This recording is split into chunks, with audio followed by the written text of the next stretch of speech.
CPIM കൂത്താട്ടുകുള area സമ്മേളനത്തിന് ഔപചാരിക തുടക്കം. താൽക്കാലിക അധ്യക്ഷൻ KP സലീം അജണ്ട അവതരിപ്പിച്ചു. അജണ്ട അംഗീകരിച്ചതിന് ശേഷം സമ്മേളനം നടക്കുന്ന AM ചാക്കോ നഗറിൽ പാർട്ടിയുടെ മുതിർന്ന അംഗം PS മോഹനൻ പതാക ഉയർത്തി.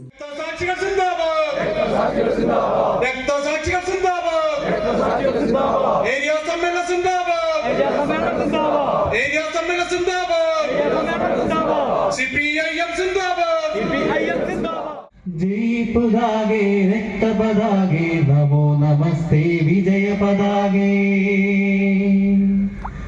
जय पदागे रक्त पदागे नमो नमस्ते विजय पदागे